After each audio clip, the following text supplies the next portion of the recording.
अब उनको लगता है यार कानून के हाथ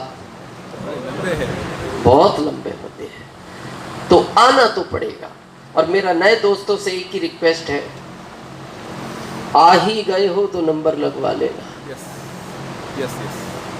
आज लगवाओगे वहां लगेगा, कल लगवाओगे फिर नीचे लगता है, फिर लगवाओगे और नीचे लगता है, 1 साल बाद लगवाओगे उस नंबर का पता ही नहीं चलता वो कहाँ लगता है। और उस समय दर्द बहुत देता है ये नंबर। क्या दर्द होता है, काश ये वाला नंबर ऊपर होता, वहां होता। आना तो पड़ेगा। मैं आपसे एक प्रश्न पूछता हूं, अभी राजेश जी बात कर रहे थे, जहां भी पैसा चाहिए काम करना पड़ता है। आप जॉब करो, व्यापार करो, दुकान करो, कब तक चाहिए पैसा?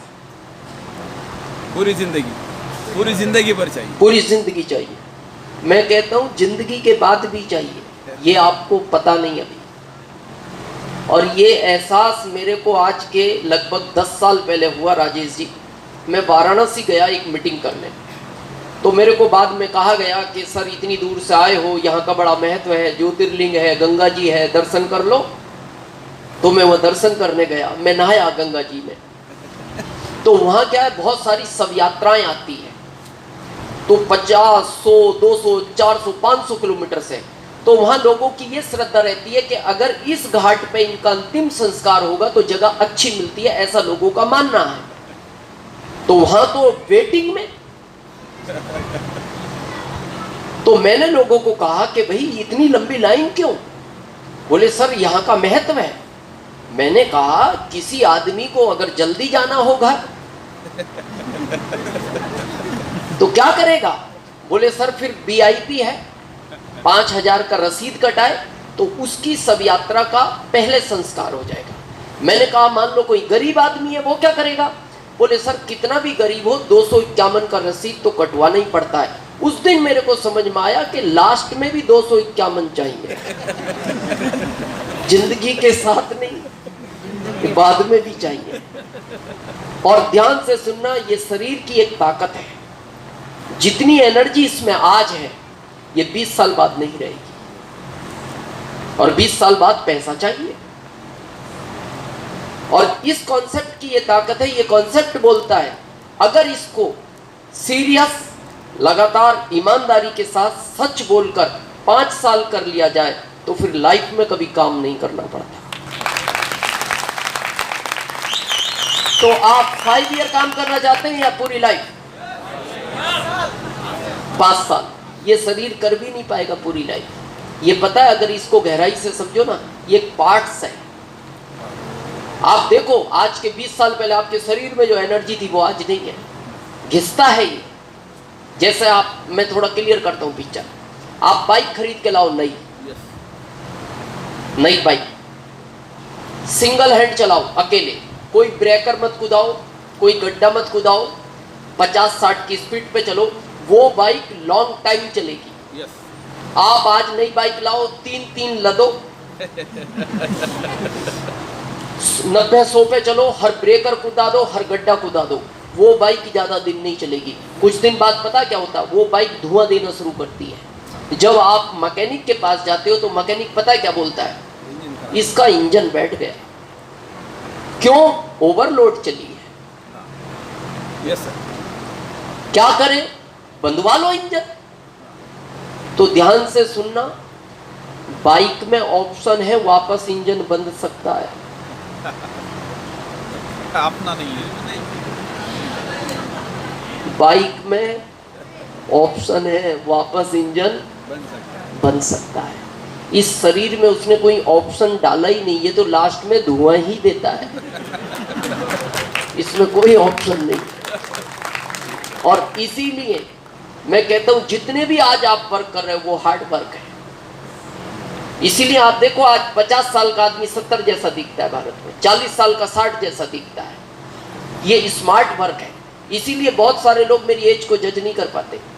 और शायद आज जैसा सरोज ने कहा, मैं खेती में होता या मैं किसी व्यापार में होता या मैं जॉब में होता तो मैं 50 साल का आज ऐसा नहीं दिखता। मैं 17 साल से इसमें हूं, इसलिए 50 का भी आज ऐसा दिखता हूं। तो करना चाहिए। ये 19 है, यस 5 साल बाद क्या आएगा? 24। पहले तो अच्छा आएगा या नहीं आएगा, पहले तो ये फाइनल होना चाहिए। आएगा जाला वालों, हाँ, क्योंकि करना तभी चाहिए, आए तब, क्योंकि बीच में अफवाह आ गई थी 12 के बाद दुनिया खत्म हो रही है, पता है आपको? तो कुछ लोगों ने काम बंद कर दिया, बोले दुनिया ही खत्म हो रही है, मेहनत मत करो, रेस्ट करो, करते रहे, जो इकट्ठा पैसा कमाया वो भी खा लिया। अब वो टीवी के सामने लोगों से पूछते हैं वो न्यूज अब कब आएगा? तो आपको ये तो कंफर्म है 24 आएगा। अब अगली लाइन ध्यान से सुनना, आप इस कॉन्सेप्ट के साथ रहे तो भी 24 आएगा, आप इस कॉन्सेप्ट के साथ नहीं रहे तो भी 24 आएगा। 24 तो आएगा, नहीं रहे तो जिस चेयर पर बैठे हो वो चेयर आपकी रहेगी, इसके साथ रहे तो फिर वो चेयर नहीं, ये स्टेज आपका होगा।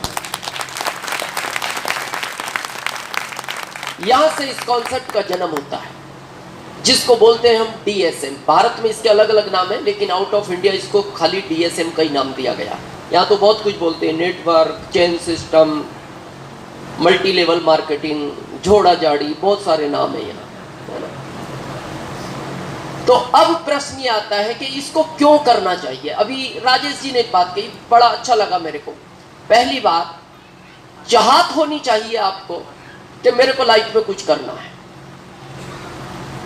यस सर, चाहत अंदर से होनी चाहिए, है। Yes sir. अभी राजेश जी ने एक बार मैं सुन रहा था, अभी हाथ खड़े करवा रहे थे, वो कह रहे देखो ऊपर वाला देखता है। और आपको पता है एक स्टेट में कई लैंग्वेज होती है, पूरे भारत में यस यस यस सैकड़ों हैं, पूरी दुनिया में हजारों हैं, सब उसके याद को ही रहती है किसको क्या क्या जवाब दे। वो तो एक ही बात कहता है, जो आप कह रहे हो तथास्तु। क्या बोलता है? तथास्तु। चाहिए, आपने हाथ खड़ा किया, तथास्तु। चाहिए, नहीं किया, तथास्तु। फिर कितनी भी मेहनत कर लेना फिर नहीं मिलेगा। वो तो कह रहा जब मांग रहे थे तूने तो हाथ ही नहीं खड़ा किया। तो कितने लोगों की चाहत है कि लाइफ में कुछ, देखो डर कितना खतरनाक होता है। होना चाहिए, क्योंकि हमारे भारत में कहावत बन गई। मैं कई बार जब सोचता हूँ ये दुनिया है, ये 19 है, ये 47 नहीं है, दुनिया बदल चुकी है। आपको इस चीज को समझना पड़ेगा, क्योंकि हमारे यहाँ पुराने जमाने से एक बात चली आ रही है, उसी लाइफ को हम जी रहे हैं। थोड़ा है, थोड़े की जरूरत है। यस मैं भी भूखा ना रहूं, कोई भूखा ना जाए, कोई भूखा ना जाए। तो फिर उसके लिए ये सिस्टम नहीं है,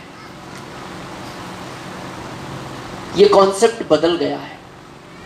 इसीलिए भारत में पहले कहावत थी, पैर उतने फैलाओ जितनी चादर हो। लेकिन ये कॉन्सेप्ट बोलता है पैर कितने भी फैला दो, उससे बड़ी चादर हम देने की ताकत रखते हैं। तो है इच्छा, लाइफ में कुछ करना चाहिए। हाँ, क्योंकि अगर आप पुराने कॉन्सेप्ट में जियोगे तो मैं उसको थोड़ा सा क्लियर करूं। होता क्या है, एक बार फोर्ड के मालिक अमेरिका गए, तो कोई डील था उनका किसी बिजनेसमैन से। तो हम एक वेलकम में किसी को पुष्प वगैरह देते हैं, तो उनको सोचा कि डील बड़ा था तो वेलकम करना चाहिए उस बिजनेसमैन का। तो उन्होंने होटल वालों से पूछा भाई कुछ फूल वगैरह अरेंज हो सकता है। होटल वाले बोले सर हमारे पास नहीं है, मिलता तो है देख लो। तो वो 7th फ्लोर पे थे ऊपर। तो उन्होंने जब झांक के देखा रोड के ऊपर, तो उन्होंने देखा एक टोकरी में कुछ फूल रखे थे और उसके पास में एक आदमी सो रहा था। तो उनको लगा यार शायद ये फूल इसके नहीं है, पास में कोई सो गया, चलो नीचे उतर के इसी से पूछते हैं कि इसका मालिक कौन है, फिर हम कुछ फूल खरीद कर ले आएंगे। जब वो नीचे उतरे तो उन्होंने उसको उठाया, भाई ये फूल वाला कहाँ गया? उन्होंने कहा मैं ही हूँ। बोले तुम फूल के मालिक हो? हाँ। सो क्यों रहे हो? बोले बस सो रहा हूं। अरे बोले तुम्हें जगना चाहिए, वो तो मैंने देख लिया तो मैं तुम्हारे पास आ गया, तुम्हें तो जगना चाहिए, आवाज लगानी चाहिए, फूल ले जाओ। बोले फिर क्या होगा? बोले फूल ज्यादा बिकेंगे। बोले फिर क्या होगा? बोले ज्यादा पैसे कमाओगे। बोले फिर क्या होगा? बोले फिर और बड़ा दुकान लगाओगे। बोले फिर क्या होगा? बोले और ज्यादा पैसे आएंगे। बोले फिर क्या होगा? बोले फिर तुम्हारा अमेरिका में एक बहुत बड़ा शॉप होगा। बोले फिर क्या होगा? बोले फिर बहुत लोग फूल खरीदने आएंगे। बोले फिर क्या होगा? बोले तुम बहुत अमीर आदमी बन जाओगे। बोले फिर क्या होगा? बोले फिर आराम करना। बोले यही कर रहा हूं, डिस्टर्ब मत करो। तो आप भी सोचो, इतना पैसा कमा के जब आराम ही करना है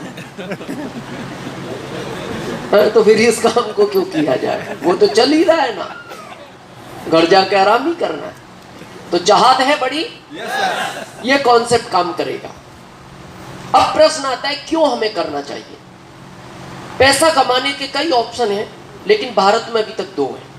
फर्स्ट जॉब, सेकंड बिजनेस। कल हम मोहन जी के साथ जब नासिक से आ रहे थे, ट्रेन में थे, अभी जैसा सरोज ने कहा, जब उन्होंने कहा कि मैं जॉब में हूं, और कल उनके सिस्टर, उनके फ्रेंड वगैरह जब काफ़ी लोग हमें मिलने आए, स्टेशन लेने आए जब रात को, तो तब वो जिक्र कर रहे थे कि उनके दीदी ने, पता नहीं मेरे को तो याद ही नहीं रहा, मैंने तो उन डिग्रियों का कभी नाम नहीं सुना क्योंकि मैं वहां तक पहुंचा ही नहीं।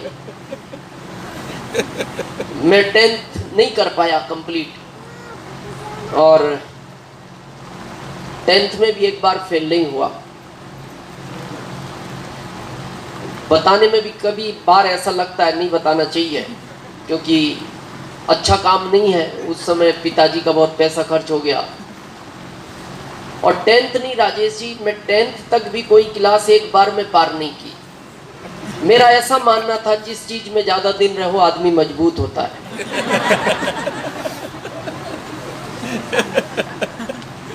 अब वो सोच थी, लेकिन वो अब एहसास होता है ऐसा नहीं करना चाहिए था। पिताजी का बहुत पैसा खर्च हो गया। जब वो 10th आया तो बोर्ड का परीक्षा था। अब तो पता नहीं मेरे को बोर्ड का होता है, उस समय बोर्ड का हुआ करता, बड़ा कठिन था। दिया है बोर्ड का परीक्षा? कठिन होता है। पता है वो कठिन जो होता है, उसमें पेपर आउट नहीं होता, इसलिए वो थोड़ा कठिन रहता है। तो हमें बताया गया कि भाई ये 10th का है, बड़ा मेहनत करना पड़ेगा। तो हमने कहा भाई इसमें तो मजबूती ज्यादा चाहिए। तो हम 4 साल रुके। 5वें साल स्कूल ने मना कर दिया, बोले अब आप घर रहो, अब आपकी हमें जरूरत नहीं है। मैं थैंक्स देता हूँ एमपी गवर्नमेंट को कि उसने 10वीं फेल वालों का भी ध्यान रखा, जो जॉब दे दिया। हमारे यूपी गवर्नमेंट तो वो मार्कशीट 10वीं फेल की देख के फेंक देती है कि बोले जगह ही नहीं है। तो एजुकेशन ज़्यादा नहीं हो पाई। लेकिन मैं ये बात इसलिए कह रहा हूँ कि मेरी सफलता में ये बहुत बड़ा रोल रहा। आज मेरे को गर्व होता है इस सिस्टम पर, मेरे पर नहीं। जो सरकार मेरे को 17 साल पहले 2075 रुपए सैलरी दिया करती थी, आज उस सरकार को मैं पर डे इतना टैक्स भरता हूँ। पर डे मैं लगभग महीने का 70 से 80 हजार टैक्स महीने का भरता हूँ इस सरकार को, भारत की। सिर्फ इस बिजनेस की देन है। बहुत लोग मेरे से एक प्रश्न पूछते हैं कई बार, राजेश जी, कि सर सब चीज पे आपके बिलीव है लेकिन 10वीं फेल हो ये विश्वास नहीं होता। मेरे को एक प्रोफेसर बेंगलोर में मिले लगभग 7-8 साल पहले, तो उन्होंने मेरे को कहा मैं आपकी हर बात पे विश्वास कर सकता हूँ, लेकिन मैं ये नहीं मान सकता आप 10वीं फेल होकर इतना भारत में लोगों से कैसे बात करते हो, हर प्रश्न का उत्तर दे देते हो। तो जैसा सरोज ने कहा कि हमारी एजुकेशन इसी में हुई, बोलना हम इसी में सीखे, समझ इसी में आई। आप जैसे अच्छे पढ़े लिखे लोगों से मिले तो थोड़ा इंग्लिश बोलना आया, किसी से पूछा मोबाइल कैसे चलता है चलाना सीखा, लैपटॉप चलाना सीखा, कंप्यूटर चलाना सीखा। एजुकेशन सारा यही हुआ।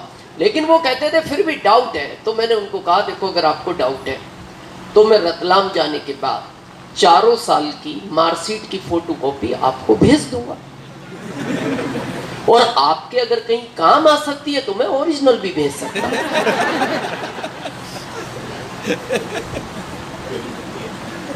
लेकिन ये बात मैं इसलिए गर्व से कहता हूं कि इस सिस्टम में मेरी कामयाबी का सबसे बड़ा श्रेय मेरी एजुकेशन को जाता है कि मैं ज्यादा नहीं पढ़ा इसलिए मैं इस जगह। क्योंकि अगर मैं ज्यादा पढ़ लिख लेता तो मैं कहीं ऑफिसर होता, और शायद मेरे अंदर भी ईगो होता, मैं इस तरह की मीटिंग में बुलाने से भी नहीं आता। क्योंकि पढ़े लिखे व्यक्ति को, और मैं आपसे भी कहना चाहता हूं, पढ़े लिखे व्यक्ति को ईगो बहुत होता है। अगर आपको जिंदगी में अमीर बनना है, इस ईगो को साइड में रखना, क्योंकि गलती आपकी नहीं है, गलती है आपकी डिग्रियों की। जब आपसे कोई बात करता है तो वो डिग्रियां सामने आ जाती है। यहाँ टीचिंग में है कुछ लोग, हाथ खड़ा करें प्लीज। और एक काफी लोग हैं, मैम भी है। मैम, मैं आपसे एक प्रश्न पूछना चाहता हूं, बैठे बैठे बताएं। आपके पास कोई 5 साल का बच्चा आकर ये कहे मैम आपको कुछ मैं सिखाऊं, तो आप क्या कहेंगे? नहीं, ईमानदारी से बताओ, आरसीएम की भाषा में नहीं।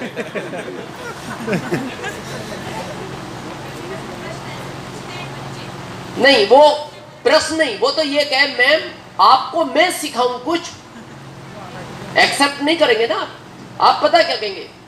बेटा तेरी मम्मी से मिल, उनको पढ़ाया मैंने। गलती आपकी नहीं है, क्योंकि आपके पास वो डिग्रियां हैं। वो 5 साल का बच्चा आपको क्या सिखाएगा? यही हमारे भारत का माइनस पॉइंट है। और इसीलिए सिस्टम में कहा जाता है कि जितना सीखो उतना कम है। मैं इसका थोड़ा सा क्लियर करता हूं, और मैं बोलता हूं अपनी मीटिंगों में बोलता हूं, अगर आप सीखना चाहो तो एक 5 साल का बच्चा भी आपको ज्ञान दे सकता है। शर्त यह है आपकी सीखने की इच्छा होनी चाहिए।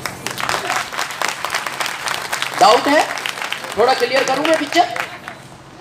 पहली बार जब साइंटिस्ट चांद पर पहुंचे, 3-4 साइंटिस्ट थे, तो नीचे बड़ा उत्साह था लोगों में, फर्स्ट टाइम जा रहे हैं। तो नीचे वाले वैज्ञानिकों ने उनको कहा भाई सब लिख कर लाना क्या क्या है चांद पर, क्योंकि सब कुछ तो याद रहेगा नहीं।